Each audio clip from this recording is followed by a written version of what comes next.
네, 오늘 우리에게 주시는 하나님의 말씀 보도록 하겠습니다. 사도행전 4장 36절로 5장 5절까지 말씀입니다. 사도행전 4장 36절로부터 5장 5절까지 말씀, 저와 여러분들이 한 절씩 교독 드리도록 하겠습니다. 구브로에서 난 레위족 사람이 있으니 이름은 요셉이라, 사도들이 일컬어 바나바라, 번역하면 위로의 아들이라 하니,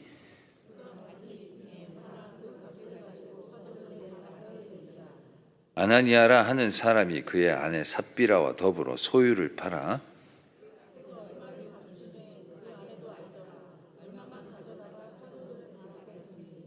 베드로가 이르되, 아나니아야, 어찌하여 사탄이 내 마음에 가득하여 내가 성령을 속이고 땅값 얼마를 감추었느냐?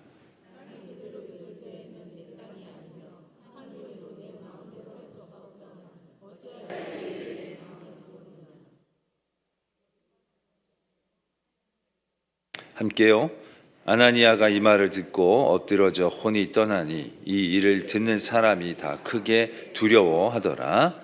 아멘. 하나님의 말씀입니다. 우리 말씀으로 내받도록 하겠습니다. 우리 김진호 목사님께서 바나바와 아나니아라는 제목의 말씀 주실 때에 큰 은혜의 시간 될 줄로 믿습니다. 말씀을 위해서 기도하겠습니다.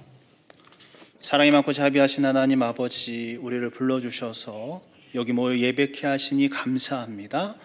하나님의 말씀 듣는 시간 되게 도와주시고 우리 귀를 기울여서 주님의 음성에 귀 기울이고 하나님도 그 음성 따라 살아가려고 노력하는 우리 모두 되도록 도와주시옵소서.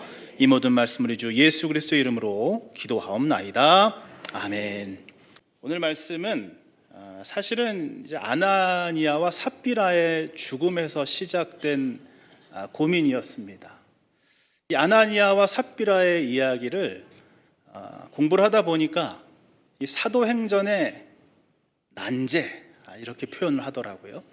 어떤 신학자는 이 말씀이 차라리 꾸며낸 이야기면 좋겠다, 이렇게 표현을 하기도 했습니다. 왜 그럴까요? 헌금을 안 한 것도 아니고 했는데 거짓말 조금 했다고 사람이 둘이나 죽어버렸기 때문입니다. 죽은 걸 떠나서요, 죽은 것도 죽은 건데 우리가 예수님께로부터는 자비와 사랑과 은혜의 시대라고 생각하지 않습니까?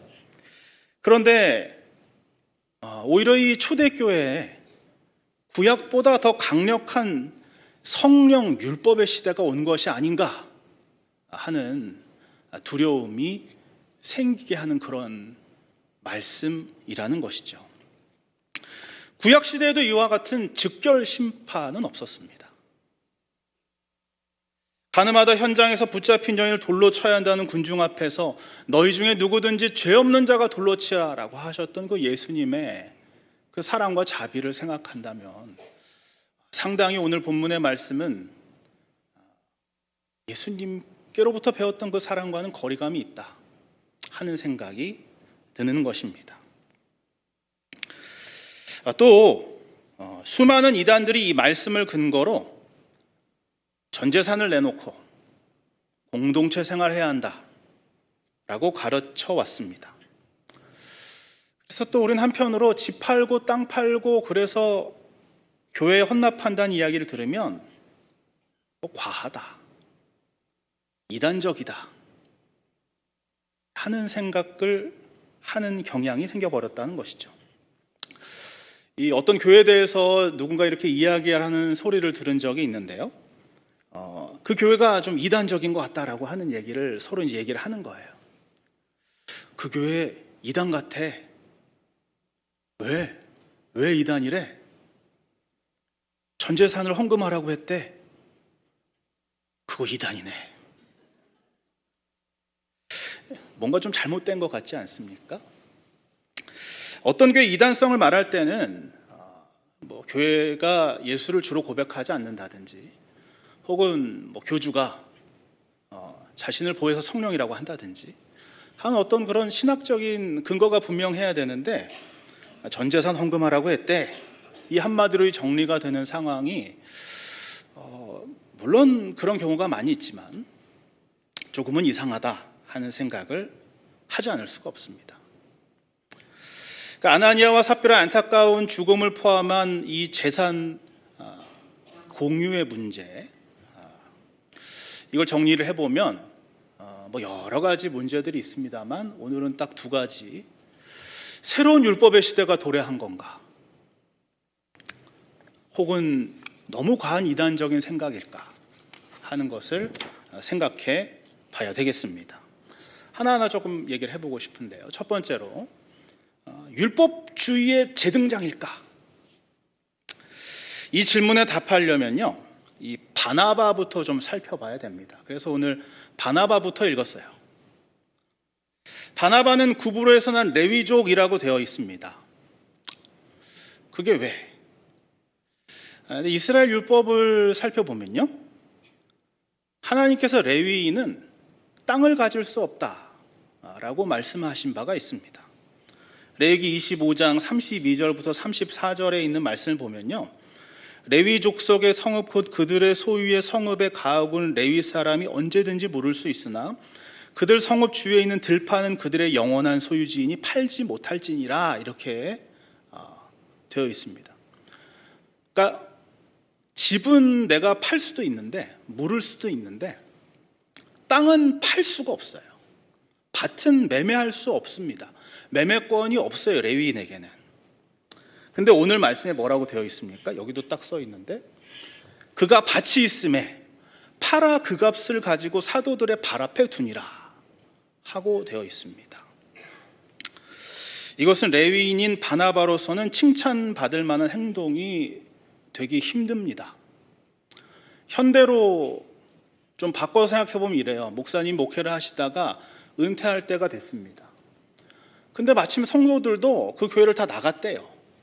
그럼 뭐만 남습니까? 은퇴하는 목사님과 교회 건물만 남습니다. 그래서 이 목사님께서 이 교회 건물을 더 이상 여기 목회하러 오는 사람은 없고 나도 이제 은퇴를 하고 교회 건물을 팔아서 교단에 귀속하도록 했습니다. 이건 당연한 거지 칭찬받을 만한 행동이 되지 않습니다. 오히려 이 바나바는요, 이 예수님을 믿기 전까지, 그러니까 은혜 받기 전까지, 자신의 삶이 완전히 변하기 전까지는 이걸 자기 마음대로 사적으로 유용하고 있었습니다. 그러다가 이제야 내놓은 거예요.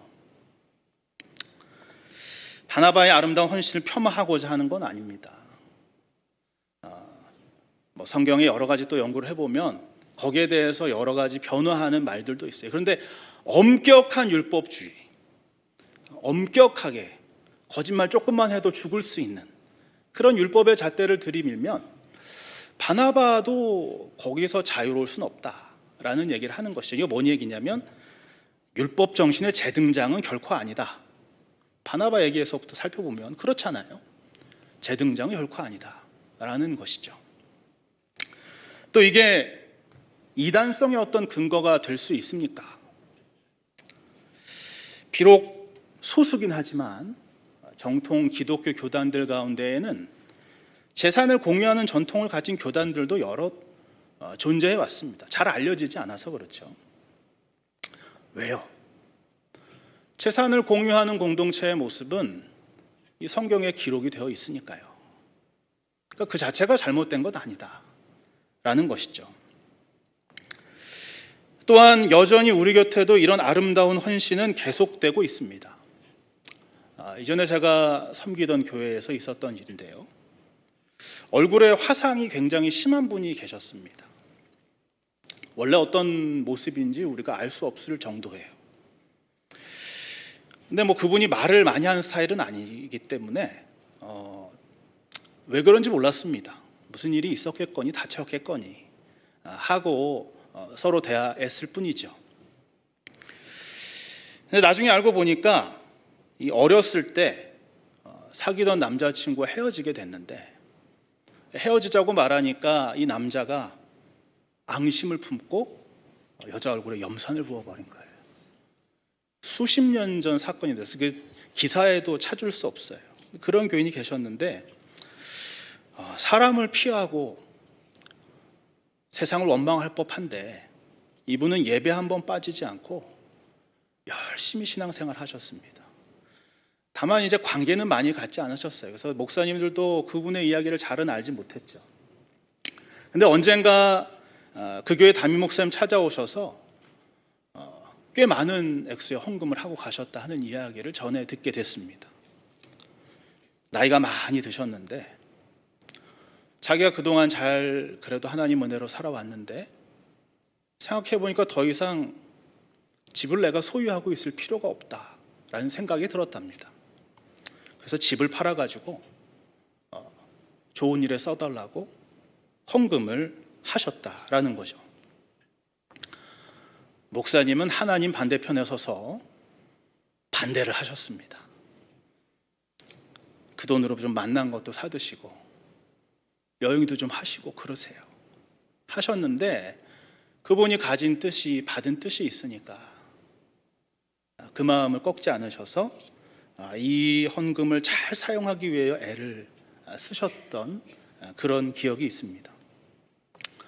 이런 사례는 우리 청운교회도 많이 있습니다.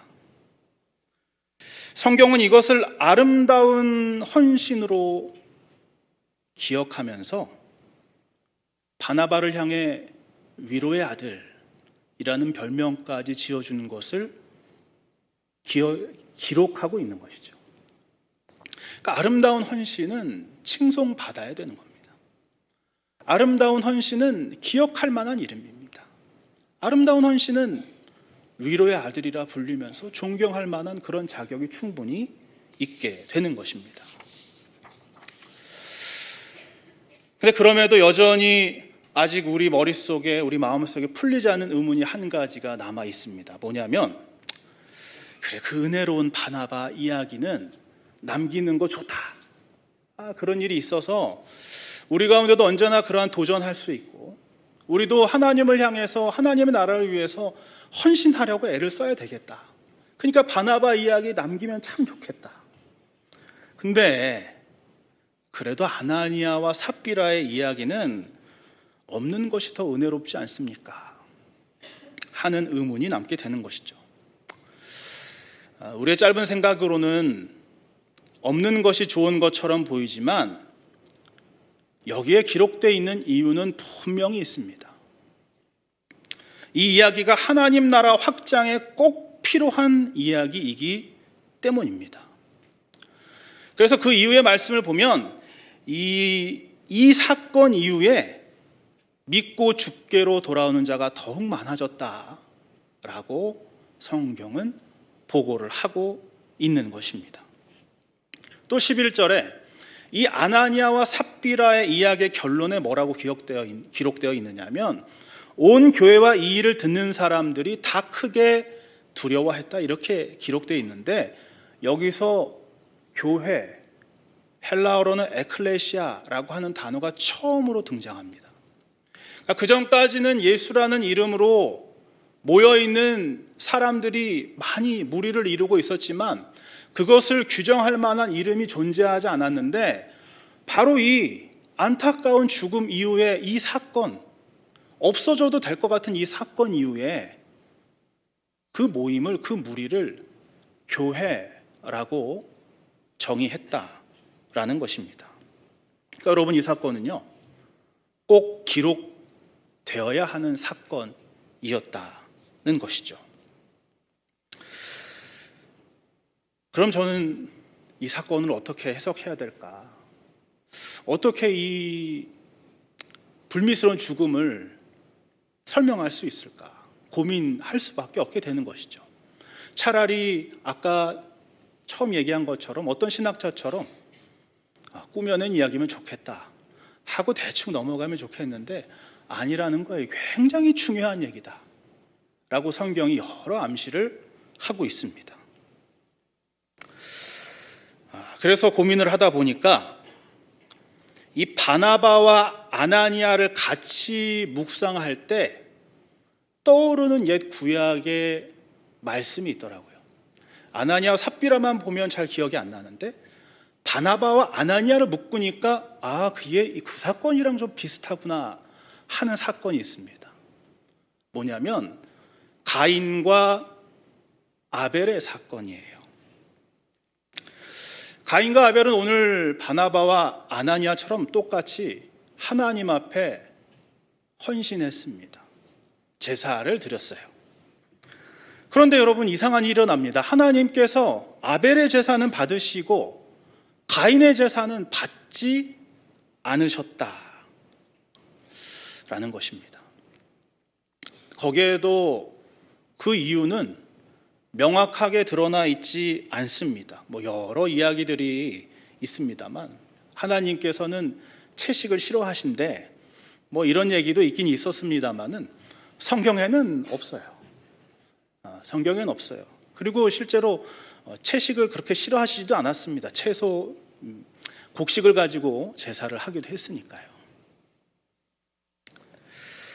이유는 잘 모르겠습니다. 무엇보다도 이스라엘 백성들이 잘못 드린 제사들 많거든요. 그런데 왜 처음에 이 사람들에게만, 이 가인과 아벨에게만, 아직 못 모를 만한 사람들에게만 그렇게 엄격한 잣대를 들이대셨는가 하는 의문이 있게 된다는 것이죠. 아나니아와 삽비라에서처럼 말입니다. 그런데 말씀을 서로 비교하면서 읽다 보니까 중요한 표현 한 가지가 공통적으로 나타나요. 창세기 4장 6절에서 7절 말씀 보면 얼굴이 푸르락 하고 있는 이 가인을 향해서 하나님 말씀하세요. 네가 분하여 하면 어찌 됨이냐? 네가 선을 행하면 어찌 낯을 들지 못하겠느냐? 선을 행하지 아니하면 죄가 문에 엎드려 있느니라. 죄가 너를 원하 너는 죄를 다스릴지니라. 이렇게 하나님께서 말씀하세요. 그의 앞에 죄가 있구나. 그에게 죄가 들어왔구나 하는 걸 우리는 알게 되는 것입니다. 또 사도행전 5장 3절 오늘 말씀 보면 베드로가 아나니아를 향해 이렇게 얘기해 줍니다. 아나니아야, 어찌하여 사단이 내 마음에 가득하여 내가 성령을 속이고 땅값 얼마를 감추었느냐. 가인의 마음에는 죄가 들어왔고요, 아나니아의 마음에는 사탄이 가득했다라고 기록되어 있습니다. 두 사건 모두에서 하나님의 말씀은 이 상황 자체를 설명하려고 애쓰지 않아요. 하지만 그들의 영적인 상태에 대해서는 분명하게 기록하고 있는 것입니다. 한 사람의 마음에 죄가, 또 한 사람의 마음에 사단이 들어갔습니다. 같은 말이라고 생각돼요. 가인의 마음속에 들어온 죄는 표면에 드러나지 않는 죄였습니다. 그것을 많은 신학자들과 목사님들이 이렇게 설명합니다. 이 죄는 질투와 시기다 라고 말입니다. 사단이 가득한 아나니아의 마음에는 무엇이 들어있었을까요? 바로 앞에 바나바 얘기가 있어요. 그 바나바가 위로의 아들이라는 별명까지 받았습니다. 그리고 바나바처럼 똑같이 땅을 팔아서 헌신을 했는데 거짓말을 조금 보탰습니다. 왜 그랬을까요? 그의 마음에 정말 하나님 나라 확장을 위해서, 정말 가난한 사람들을 위해서 정말 하나님만을 바라보고 헌신을 했어야 되는데 그 헌신의 동기가 질투와 시기로 변질되었던 것입니다. 그래도 즉결 심판은 너무하지 않습니까? 라는 생각이 듭니다. 그런데 가인의 이야기를 가만히 묵상을 해보면요, 하나님의 심판이 조금 이해가 됩니다. 하나님께서는 동생을 죽인 아벨을요 죽이진 않으셨습니다. 다만 저주하셔서 땅에 정착하지 못하고 방황하게 만드셨습니다. 그랬더니 가인이 내가 이러다가 다른 사람한테 죽임을 당하면 어떡합니까? 하나님께서 너무나 자비로우시게 그럼 내가 죽임을 면하는 표를 주마 하셔서 그를 내보냈습니다. 그러니까 그가 가진 것은 죽임을 면하는 표였습니다. 자기 한 목숨 부지할 수 있는 표였어요. 그런데 시간이 지나가니까 어떤 일이 벌어졌는 줄 아십니까? 그의 후손 중에 라멕이라고 하는 사람이 있었는데 그가 이렇게 얘기합니다. 나의 상처로 말미암아 내가 사람을 죽였고 나의 상함으로 말미암아 소년을 죽였도다. 가인을 위하여는 벌이 7배일진데 라멕을 위하여는 벌이 77배 1이로다 하고서 자신감 넘치게 외칩니다. 하나님께서는 살인을 면하는 표를 주셨는데 그 후손에 이르러 변질되고 타락하고 하다 보니까 살인표가 된 거예요. 난 살인해도 삽니다. 난 살인해도 괜찮은 사람입니다. 라고 자신 있게 이야기하는 사람으로 변질된 것이죠. 그 다음에 무슨 일이 있었습니까? 노아만 남기고 홍수로 온 인류가 종말을 맞이하는 홍수의 심판이 그 세상에 임했던 것입니다. 반면에 사도행전에서는 12절 말씀에 사도들의 손을 통하여 민간의 표적과 기사가 많이 일어나고 믿고 주께로 나오는 자가 더 많아졌다라고 되어 있습니다. 너무 안타까운 사건인데요. 저도 정말 안 죽었으면 좋겠다라는 생각이 드는데요. 그런데 하나님께서 그 시기와 질투의 싹을 잘라내셨을 때 일어난 놀라운 결과가 성경에 드러나 있는 것을 볼 수밖에 없다라는 것이죠. 사랑하는 여러분, 우리 한국교회가 부흥할 수 있었던 이유는 무엇이었을까요? 선교사님들에게는 원칙이 있었답니다. 그냥 우리가 성교비 받아가지고 저 못 살고 가난한 사람들 도와주는 것으로 끝내지 아니하고 그분들은 우리 한국교회에 선교를 할 때에 분명한 세 가지의 원칙을 가지고 선교를 하셨다라고 합니다. 첫째가 자립이에요. 신자들이 스스로 자신들이 헌금한 것으로 만든 예배당을 소유하고 거기 목사님의 사례를 책임진다. 그 자립입니다. 둘째는 자치입니다.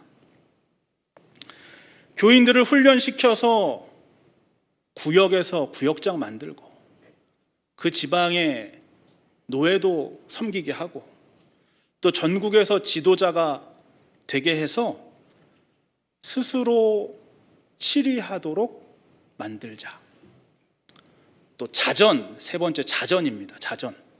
자전 막 안 하다시죠? 스스로 전도한다라는 뜻입니다. 모든 신자들은 성경 공부를 열심히 배워가지고 자신이 가르치는 자가 되고 자신이 전하는 자가 되어서 또 다른 교회를 세운다. 이런 원칙을 가지고 한국교회에 선교를 했는데 그게 놀랍게 뿌리 내린 땅이 바로 우리가 이렇게 섬기고 있는 교회입니다. 그것 때문에 우리는 폭발적인 부흥을 이루었어요. 외국에서 온 선교비로 교회 짓지 않았습니다. 외국에서 온 선교사님들의 선교비로 목사님들을 먹여 살리지 않았습니다. 우리가 했다라는 거예요. 우리의 손으로, 우리의 헌신으로. 그랬더니 하나님께서 이 땅에 놀라운 부흥을 주시더라 하는 것이 우리 한국교회가 증거가 된 것입니다. 우리 해외 선교지 중에도 그처럼 폭발적으로 부흥하는 곳이 있습니다. 미얀마라고 하는 곳에 선교 편지를 계속 받아서 들어보면 교회가 자꾸 세워집니다. 5개, 6개. 이제 이름도 잘 기억을 못하겠어요. 우리가 가서 한번 봐야 되는데 보지를 못했으니까 듣기만 하니까 여기 뭐가 또 생겼다 그러고 뭐가 또 생겼다 그러는데 잘 이해가 안 가요. 선교사님한테 전화를 해서 물어봤습니다. 도대체 무슨 일이 벌어지고 있습니까? 우리가 처음에 보내드린 것은 그 교회 짓는 비용이 없었어요. 무슨 일입니까? 물어보니까 거기 선교지에 있는 사람들이 자기 땅을 내어놓으라는 거예요. 죄송합니다. 자기 땅을 내어놓고 자기 건물을 교회로 쓰라고 내어놓더라는 겁니다. 그러니 부흥하게 되죠. 그 목사님은 선교사님 한 분인데 그럼 어떻게 그럼 선교하고 계십니까? 거기에 또 헌신한 사람들이 있어서 목회자로 세워서 교회를 세워나가고 있습니다. 이렇게 말씀을 하시더라고요. 올해 60주년 선교대회 하니까 관심 가지시고 여러분 다 보셔서 무슨 일이 일어나는가 각 선교지마다 뭐 잘된 데만 잘 됐다고 우리가 평가하는 데만 보는 것이 아니라 그 땅에 무슨 일들이 일어나는가, 그 땅 사람들은 어떻게 헌신하고 있는가, 우리는 또 어떻게 도울 수 있는가 고민하시는 여러분 모두가 되시기를 바랍니다. 교회 부흥의 이유는 뭡니까? 생각보다 간단합니다. 성도의 아름다운 헌신이 있었기 때문에 부흥하게 되는 것입니다. 오늘 말씀이 가르치는 바는 매우 명확합니다. 아름다운 헌신을 보인 사람 칭찬해주고 시기와 질투의 마음이 있거든 경계하라. 강력하게 경계하라. 왜? 그게 성도의 헌신을 막고 그것이 교회 부흥을 막고 하나님 나라 확장을 막게 되니까. 시기와 질투는 첫 인류인 가인과 아벨에게서도 나타났던 겁니다. 심지어 성령 충만으로 가득했던 초대교회에도 그 시기와 질투라는 마귀는 어김없이 나타났습니다. 그러니까 성령 충만하다고 사람이 처음이라 순진하다고 시기 질투를 하지 않는 게 아니라는 것이죠. 그래서 시기와 질투는 철저하게 경계해야 된다라는 것을 성경 말씀이 알려줍니다. 그리고 헌신은 적극적으로 칭찬하고 장려해야 된다. 잘하는 사람이 있어서 눈꼴 쳐서 못 보면 큰일 난다 라는 것입니다. 우리 교회는 작년 연말에 보니까 시기와 질투는 없는 것 같았습니다. 다른 사람을 세우자고 서로 양보하고 권하는 모습이 너무나도 아름다웠습니다. 농담이고요. 저 너무 감사해요. 다 요청하신 분들 싫다고 너무 힘든 상황들이 있는 거 저도 아는데 그렇지 않으시고 제가 한번 해보겠습니다 하신 분들이 상당히 많았습니다. 매년 그렇게 해와서 우리가 여기까지 이르게 된 것이 아닌가 하는 생각을 강력하게 해봅니다. 사랑하는 성도 여러분, 헌신을 사모하셔야 됩니다.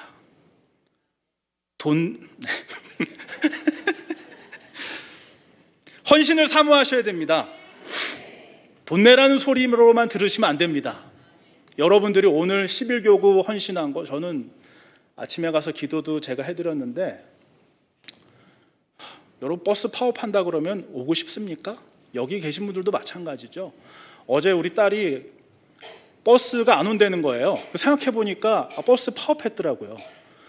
그래서 학원에 데려달라는데 솔직히 가기 싫더라고요.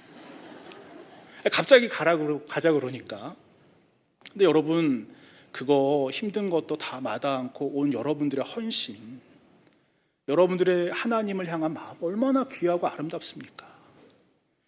구역장, 권찰, 교구 임원들, 더 나열하기 힘든 우리 교회 많은 직분들과 봉사의 자리들, 여러분들이 헌신하고 계셨기 때문에 이제 우리 교회가 올해 60주년을 맞이했다. 이런 놀라운 소식을 함께 나누고 있는 것입니다. 2026년이 밝았습니다. 여러분 올 한 해 이전에 헌신했던 어른들을 기억하면서 더 큰 헌신을 다짐하시고 하나님 앞에 우리가 더 할 것이 없는가, 나 부족한 나라도 내가 어떻게 해야 될까 더욱 고민하셔서 헌신의 아름다운 열매들을 맛보시는 여러분 모두가 되셔야 됩니다. 같이 기도하겠습니다.